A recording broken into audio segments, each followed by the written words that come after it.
2026 Babaylan 2026.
A fearless Filipino, advocate, empowering women's rights and education and civic service.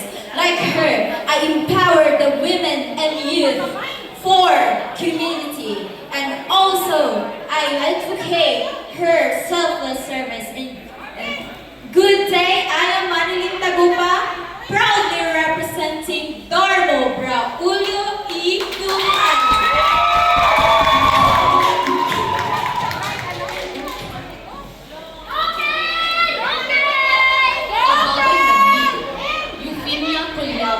Is a Filipino indigenous leader and a former House Representative of Bayan Muna Parties.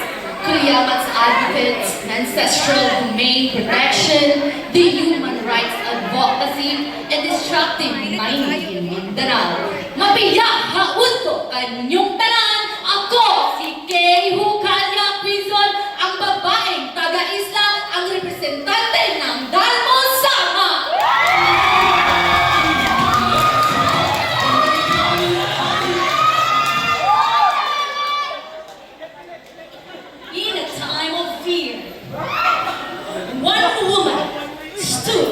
With courage, faith, and humility. Hail as the mother of democracy, Maria Corazon C. Aquino became the symbol of a nation's hope, leading a peaceful revolution, restoring democracy. Embodying here today, this is Kenneth G. Reyes, representing Dara Anliga Division.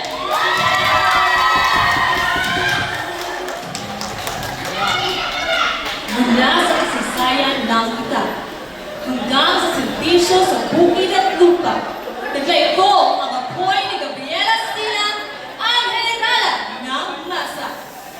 Hustisya para sa masasatan, dangal para sa bawat kababaihan, ang advokasya aking sinasubuhay at pinanindigan.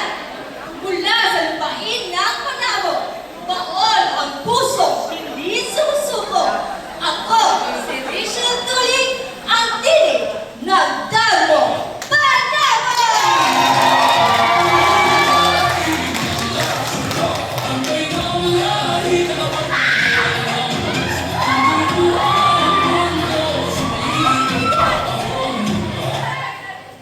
Behind the greatness of our national hero stands a woman of strength and wisdom, Dona Teodora Alonso Riolanda, a design who carries her spirit of passion and courage. Para sa mga tinig na hindi narinig, sa mga pusong patuloy na lumalaban, sa mga ina at tahimik na humuhubo ng pag-asa, at para sa isang makatarungang bukas. This is Trisha Monique Villa, proudly representing not just my office, but my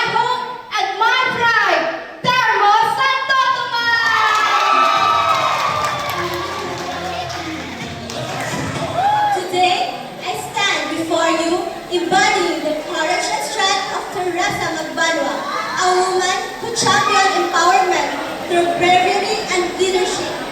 She proved that women are fearless, capable, and powerful agents of change. And today, I rise with the same courage, strong, fearless, and ready to lead. Mayang hapon kaninyong tanan, I am Rhea Mayatisan, the Teresa Nagbalwa of Darmo, Tagum City.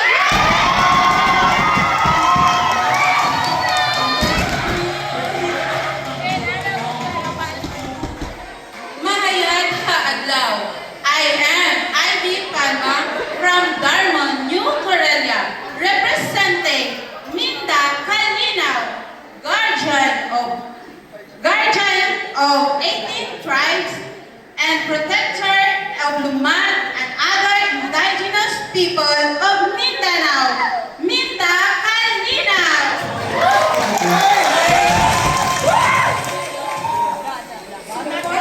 Pilipinas mula sa pananakop ng mga dayuhan.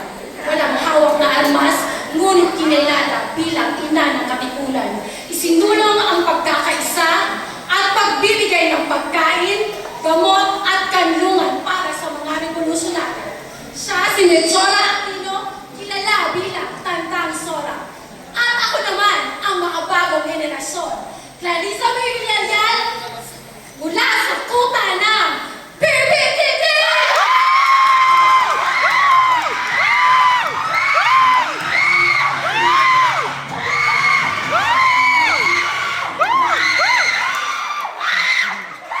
Today, I stand not just for beauty, but for culture, purpose, and legacy.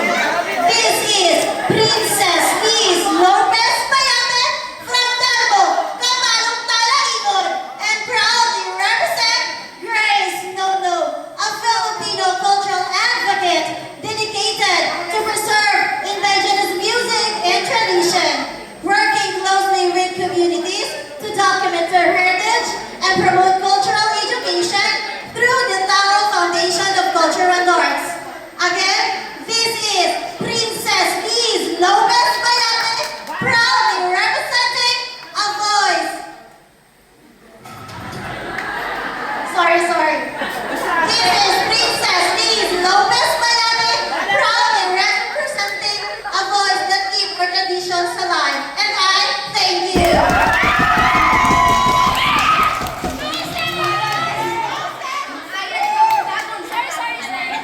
I represent Maayong Ibyaw Ikayan Higay, usa ka babae nagprotekta ug nagdepensa sa iyahang tribo ug yutang katutubo. Ug nagtulong sa importansya sa edukasyon para sa atong kaisuunang luman.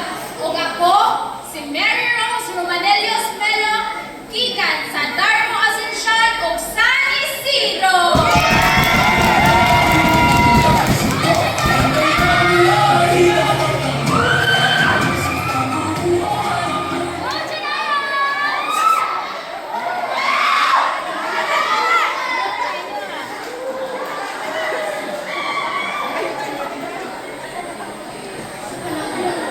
Unti-unti nalilig ang ating nabuhay.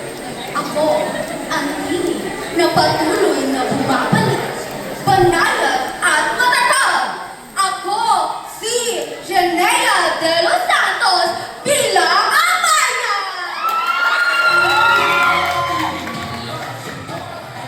Isang pabaylan na kumakatawang sa STO Division. Tagapagpadala ng adinain, pagpakalagad ng buhay ng sining at kultura Pilipino. Sa bawat hakbang at salita, isinasa buhay ko ang diwa ng ating lahi. Paalala na ang ating kultura ay buhay at patuloy na lumalaban.